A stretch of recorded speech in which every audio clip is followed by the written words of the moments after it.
ಆಚಾರ್ಯ ಚಾಣಕ್ಯರು ತಮ್ಮ ಚಾಣಕ್ಯ ನೀತಿಯಲ್ಲಿ ಈ 4 ಜನರಿಂದ ದೂರವಿರಬೇಕೆಂದು ಉಲ್ಲೇಖಿಸಿದ್ದಾರೆ. ಈ 4 ಜನರ ಸಹವಾಸ ಅಥವಾ ಸಂಬಂಧ ಮಾಡುವುದರಿಂದ ಜೀವನದಲ್ಲಿ ಸಮಸ್ಯೆಗಳು ಕಾಡಲಾರಂಭಿಸುತ್ತದೆ. ಆಚಾರ್ಯ ಚಾಣಕ್ಯರು ತಮ್ಮ ಅರ್ಥಪೂರ್ಣ ಗ್ರಂಥವಾದ ಚಾಣಕ್ಯ ನೀತಿಯಲ್ಲಿ ಜೀವನ ನಿರ್ವಹಣೆಗೆ ಅಗತ್ಯವಾದ ಸಲಹೆಗಳನ್ನು ಕುರಿತು ಸಾಕಷ್ಟು ಮಾಹಿತಿಯನ್ನು ನೀಡಿದ್ದಾರೆ. ನಾವು ನಮ್ಮ ಜೀವನವನ್ನು ಹೇಗೆ ನಡೆಸಬೇಕು ಎಂಬುದನ್ನು ನಾವು ಚಾಣಕ್ಯರ ತತ್ವಗಳ ಕುರಿತು ತಿಳಿದುಕೊಳ್ಳಬಹುದು. ಚಾಣಕ್ಯರು ತಮ್ಮ ಚಾಣಕ್ಯ ನೀತಿಯಲ್ಲಿ ಓರ್ವ ವ್ಯಕ್ತಿ ಎಂತಹ ಅಥವಾ ಯಾವ ಸಂದರ್ಭದಲ್ಲಿ ತನ್ನ ಗುರುವನ್ನು, ಕುಟುಂಬವನ್ನು, ಸ್ನೇಹಿತನನ್ನು ಮತ್ತು ಪತ್ನಿಯನ್ನು ತೊರೆಯಬೇಕೆಂದು ಹೇಳಿದ್ದಾರೆ. ತಮ್ಮ ಜೀವನದ ಅಂಗವಾಗಿರುವ ಇವರ ಸಂಬಂಧವನ್ನು ಕಡಿದುಕೊಳ್ಳುವುದು ಕಷ್ಟವೇ ಆದರೂ ಚಾಣಕ್ಯರು ಯಾವ ಕಾರಣಕ್ಕಾಗಿ ಈ ರೀತಿ ಹೇಳಿದ್ದಾರೆ ಎಂಬುದನ್ನು ಈ ವಿಡಿಯೋದಲ್ಲಿ ನೋಡೋಣ. ಅದಕ್ಕಿಂತ ಮೊದಲು ನೀವಿನ್ನು ಪೀಸ್ ಆಫ್ ಸಕ್ಸಸ್ ಚಾನಲನ್ನು ಸಬ್ಸ್ಕ್ರೈಬ್ ಮಾಡದಿದ್ದರೆ ದಯವಿಟ್ಟು ನಮ್ಮ ಚಾನಲನ್ನು ಸಬ್ಸ್ಕ್ರೈಬ್ ಮಾಡಿಕೊಳ್ಳಿ ಮತ್ತು ಪಕ್ಕದಲ್ಲಿರುವ ಬೆಲ್ ಐಕಾನನ್ನು ಪ್ರೆಸ್ ಮಾಡಿ ಹಾಗೂ ಈ ವಿಡಿಯೋಗೆ ಒಂದು ಲೈಕ್ ಮಾಡಿ. ಬನ್ನಿ ವಿಡಿಯೋ ಶುರು ಮಾಡೋಣ. ಯಾವ ಧರ್ಮವನ್ನು ತೊರೆಯಬೇಕು? ಆಚಾರ್ಯ ಚಾಣಕ್ಯರು ಹೇಳಿರುವ ಪ್ರಕಾರ ವ್ಯಕ್ತಿಯಲ್ಲಿ ದಯೆಯ ಗುಣವನ್ನು ಕಲಿಸದೇ ಇರುವ, ಅಗತ್ಯವಿರುವವರಿಗೆ ಸಹಾಯ ಮಾಡಬೇಕೆಂದು ಹೇಳಿಕೊಡದೇ ಇರುವ ಎಂತಹುದೇ ಧರ್ಮವಾದರೂ ಅದನ್ನು ನಾವು ಬಿಟ್ಟು ಬಿಡಬೇಕೆಂದು ಹೇಳಿದ್ದಾರೆ.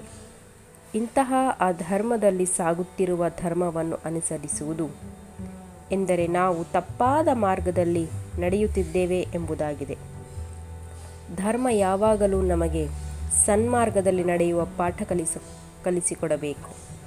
ವ್ಯಕ್ತಿಯೊಬ್ಬ ಸನ್ಮಾರ್ಗದಲ್ಲಿ ನಡೆದಾಗ ಮಾತ್ರ ಅವನಿಗೆ ಸಮಾಜದಲ್ಲಿ ಗೌರವ, ಕರುಣೆ, ಮಮಕಾರ, ದಾನ, ಅಹಿಂಸೆಯನ್ನು ಕಲಿಸದ ಧರ್ಮವನ್ನು ಎಂದಿಗೂ ನಾವು ಅನುಸರಿಸಲು ಹೋಗಬಾರದು.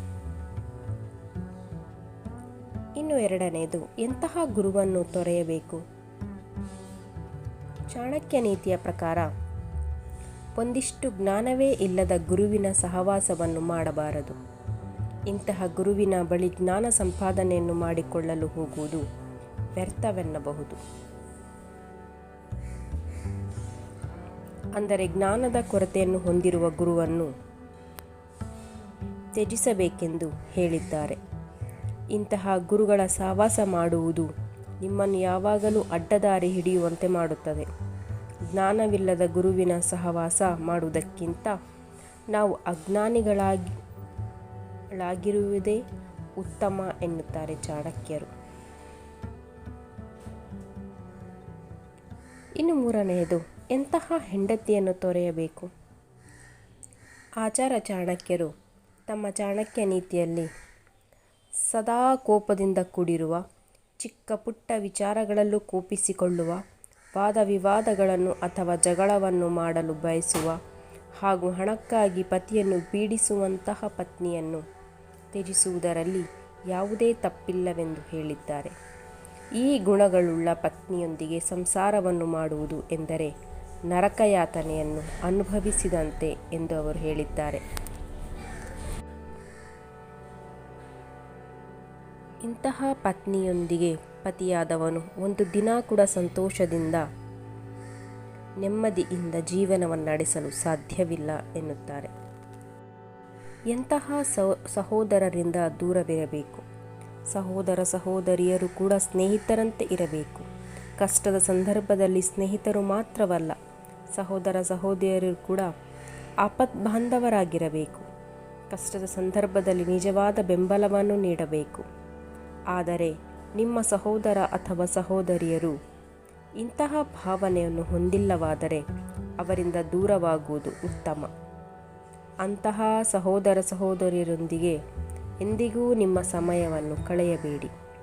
ಇದು ನಿಮಗೆ ಒಂದಲ್ಲ ಒಂದು ದಿನ ಸಮಸ್ಯೆ ಸೃಷ್ಟಿಸಬಹುದು.